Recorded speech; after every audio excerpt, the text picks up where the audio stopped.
முஸ்பாதி சொந்தங்களுக்கு வணக்கம். இந்த காணொலியில் எதை பற்றி பார்க்க போகிறோம்னா, உயிர்த்தினர் தாக்குதல் தொடர்பில் அம்பலப்படுத்தப்பட்ட சர்ச்சைக்குரிய 13 பக்க அறிக்கை தொடர்பாக தான் பார்க்க போகிறோம்.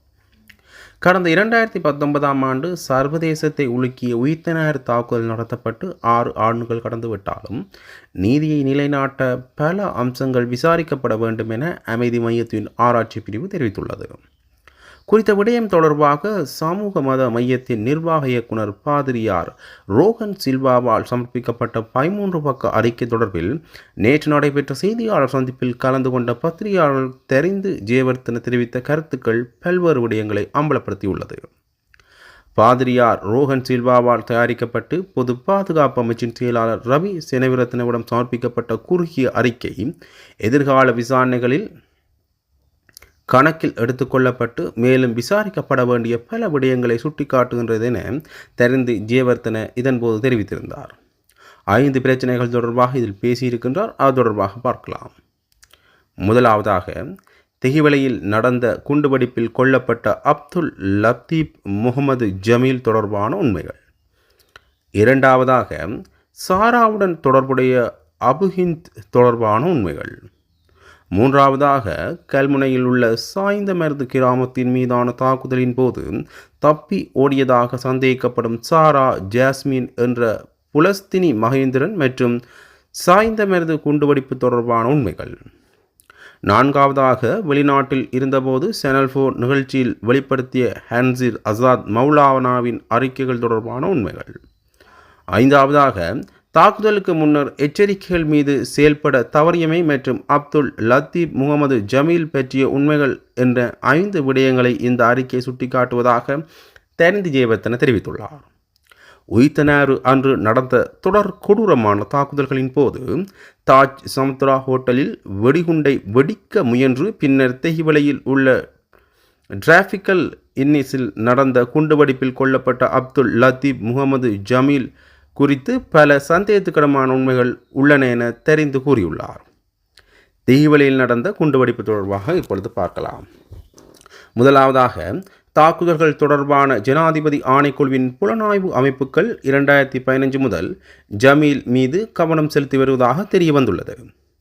இந்த தாக்குதலுக்கு முன்னர் புலனாய்வு சேவை, இராணுவ புலனாய்வு இயக்குநரகம் மற்றும் பயங்கரவாத புலனாய்வு பிரிவு ஆகியவை ஜமீலை விசாரித்து கண்காணித்து வந்தன. இதுவரை தெரிய வந்துள்ளதின்படி மேற்கண்ட 3 நிறுவனங்கள் ஜமீலை விசாரித்த போதிலும் இந்த தாக்குதல் குறித்த முன் எச்சரிக்கைகளை பெறவோ அல்லது தாக்குதலை தடுக்கவோ அவர்கள் தவறிவிட்டனர்.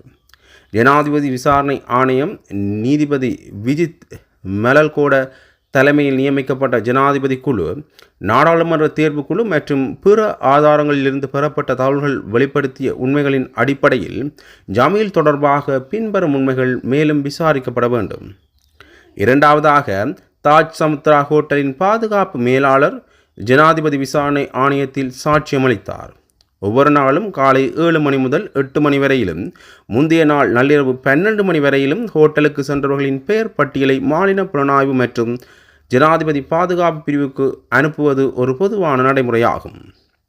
ஏப்ரல் 20, 2019 அன்று மாலை ஜமீல் வந்து தாஜ் சமுத்ரா ஹோட்டலில் ஒரு அறையை முன்பதிவு செய்தார். ஏப்ரல் 20, 2019 அன்று நள்ளிரவு 12 மணிக்குள் முன்பதிவு செய்யப்பட்ட அறைகளின் பட்டியலை அவர் 21ஆம் தேதி காலை சம்பந்தப்பட்ட துறைக்கு அனுப்பியிருந்தார். அதன்படி அன்று காலை இந்த பட்டியலில் மாநில புலனாய்வு சேவை ஜமீல் என்ற நபரை அடையாளம் கண்டுள்ளதா? அப்படியானால் இது தொடர்பாக என்ன நடவடிக்கை எடுக்கப்பட்டன என்பதை விசாரிக்க வேண்டியது அவசியம்.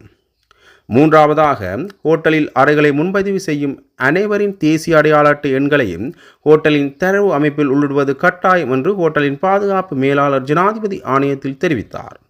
இருப்பினும் ஜமீலின் தேசிய அடையாள அட்டை எண் அமைப்பில் இல்லை என்பது பின்னர் தெரிய வந்தது.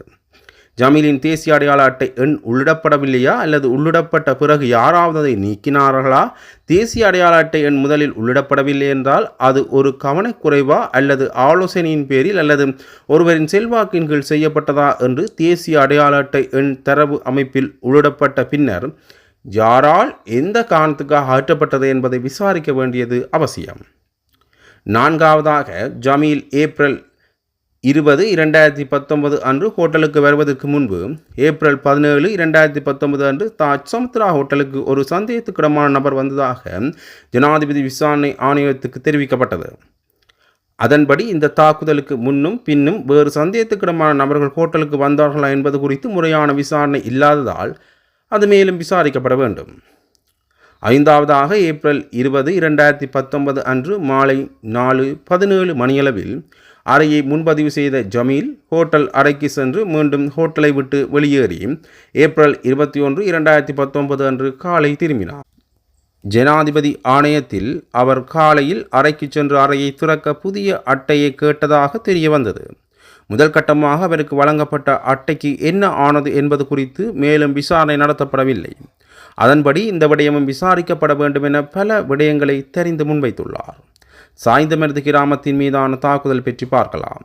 இந்த குண்டுவெடிப்பு நடந்த மறுநாள் கல்முனை தலைமையக போலீஸ் காவல் நிலையத்தின் காவல் ஆய்வாளர் கல்முனை நீதவான் நீதிமன்றத்தில் ஒரு அறிக்கை சமர்ப்பித்து வெடிப்பில் 16 பேர் இறந்ததாக ஏப்ரல் 27/2019 அன்று தெரிவித்தார். இருப்பினும் 2 நாட்களுக்கு பிறகு மற்றொரு போலீஸ் நிலைய அதிகாரி, அதாவது அம்பாறை தலைமையக காவல் ஆய்வாளர் அதே நீதிமன்றத்தில் உண்மைகளை முறைப்பாடளித்து சஹரான் ஹாசிமின் மனைவி மற்றும் சஹரானின் மகளும் ஹாதியாவின் மகளும் மீட்கப்பட்டதாக தெரிவித்தார். தாக்குதலில் காயமடைந்து சிகிச்சை பெற்று வந்த குறித்த இருவரின் வாக்குமூலத்தை மே 3/2019 அன்று காலை 11:30 மணிக்கு போலீசார் முதன்முறையாக பதிவு செய்தனர்.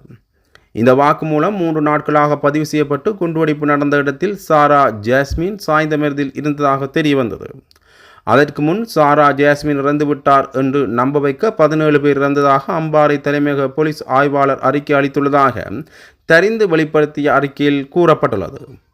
மேலும் ஹாதியாவிடமிருந்து உண்மைகள் வெளிப்படுவதற்கு முன்பு சாரா அங்கு இருந்தார் என்பது கண்டறியப்பட்டால் அது குறித்து விசாரிக்கப்பட வேண்டும் எனவும் கூறப்பட்டுள்ளது.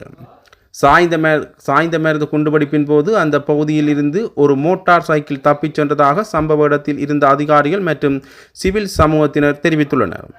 மோட்டார் சைக்கிளில் தப்பிச் சென்றது யார் என்பது குறித்து இதுவரை எந்த விசாரணையும் நடத்தப்படவில்லை, அதுவும் விசாரிக்கப்பட வேண்டும் எனவும் கூறப்பட்டுள்ளது. வெளிநாட்டில் இருந்தபோது சேனல் 4 தொலைக்காட்சியில் வெளிப்படுத்திய ஹன்சீர் அசாத் மௌலானாவின் அறிக்கை தொடர்பான விடயங்களும் இதன்போது வெளிப்படுத்தப்பட்டது. மௌலானா ஹன்சீர் சாத்தின் அறிக்கை குறித்து சமூக மற்றும் அமைதி மையம் அளித்த முறைப்பாட்டின் பேரில் குற்ற புலனாய்வுத்துறை விசாரணையை தொடங்கியுள்ளது. அவரது அறிக்கைகளை விசாரிக்க ஜனாதிபதி ரணில் விக்ரமசிங்கவால் நியமிக்கப்பட்ட குழுவின் அறிக்கை உறுப்பினர் நாடாளுமன்ற உறுப்பினர் உதய கம்மன்பிலவால் பகிரங்கப்படுத்தப்பட்டது. அந்த அறிக்கையில் அசாத் மௌலானாவுக்கும் சக்ரான் குழுவிற்கும் இடையே தொடர்பு இருப்பதாக சந்தேகிக்கப்படுவதாக தொடர்புடைய குழு குறிப்பிட்டுள்ளது. இந்த ஆவணத்தில் முன்னர் குறிப்பிட்டப்பட்டபடி ஏப்ரல் 21/2019 அன்று தாஜ் சமுத்ரா ஹோட்டலில் குண்டு வெடிக்கவில்லை. அன்று காலை 8:51 முதல் 8:54 இடைப்பட்ட நேரத்தில் ஜமீலுக்கு ஒரு தொலைபேசி அழைப்பு வந்தது. இந்த அழைப்பிற்கு பிறகு ஜமீல் ஹோட்டலை விட்டு வெளியேறி தெஹிவலையில் உள்ள டிராஃபிக்கல் இன் விடுதிக்கு சென்று பையை தெஹிவலையில் உள்ள ஒரு முஸ்லீம் பள்ளிவாசலில் இருந்துள்ளார். இதன்போது ஒரு நண்பர் வருவதற்காக காத்திருப்பதாக ஜமீல் மசூதியின் மௌலவியிடம் கூறியதாக ஜனாதிபதியின் ஆணையத்தில் தெரிய வந்துள்ளது. சேனல் 4 குற்றச்சாட்டுக்களை விசாரித்த ஜனாதிபதி குழுவின் கூற்றுப்படி தகிவலையில் அசாத் மௌலானாவின் சொந்தமான வீடு உள்ளது. எனவே ஜமீல் தாஜ் சமுத்ரா ஹோட்டலில் இருந்து தகிவலையில் உள்ள எவானிசா மசூதிக்கு மௌலானாவை சந்திக்க சென்றாரா அல்லது அவரது பிரதிநிதியை சந்திக்க சென்றாரா என்பது குறித்து விசாரிக்கப்பட வேண்டும் என கோரிக்கை முன்வைக்கப்பட்டுள்ளது. தாக்குதலுக்கு முன்னர் கிடைத்த தகவல் பற்றி பார்க்கலாம். மேலே குறிப்பிடப்பட்ட 4 முக்கிய விஷயங்களுக்கு மேலதிகமாக ஏப்ரல் 21/2019 அன்று பெறப்பட்ட உளவுத்துறை தகவல்களின் மீது நடவடிக்கை எடுக்க தவறியது குறித்து விசாரணை நடத்தப்பட வேண்டும் என தெரிவிக்கப்பட்டுள்ளது. ஏப்ரல் 21/2019 அன்று கிறிஸ்தவ தேவாலயங்கள் மீது தாக்குதல் நடத்தப்படும் என்று ஏப்ரல் 20/2019 அன்று மாலை கிடைத்த தகவலின்படி அப்போதைய கொழும்பு போலீஸ் மா அதிபர் லலித் பதிநாயக்க அன்று இரவு 7:19 மணிக்கு கொழும்பு தெற்கு போலீஸ் கண்காணிப்பாளர் நிஷாந்த ஜொய்சாவை அழைத்து உயிர்த்த ஞாயிறு அன்று கிறிஸ்தவ தேவாலயங்கள் மீது தாக்குதல் நடத்தப்படலாம் என்றும் தேவாலயங்களுக்கு பாதுகாப்பு அளிக்கவும் மொபைல் ரோந்துகளை அதிகரிக்கவும் கூறியதாக கூறப்பட்டது. ஜனாதிபதி ஆணையத்தில் இந்த அறிவுறுத்தல்கள் வழங்கப்பட்டதாக தெரிய வந்தது. கொழும்பு பேராயரின் அதிகாரப்பூர்வ இல்பமும் கொழும்பு தெற்கு பிரிவில் உள்ளது. இருப்பினும் இந்த தாக்குதல் குறித்த தகவல்களை பேராயரின் அதிகாரப்பூர்வ இல்லத்திற்கு வழங்காததற்காக சிறப்பு விசாரணை நடத்தப்பட வேண்டும் என தெரிந்து நடத்திய செய்தியாளர் சந்திப்பில் சுட்டிக்காட்டப்பட்டுள்ளது என்றவாறாக அந்த அறிக்கையில்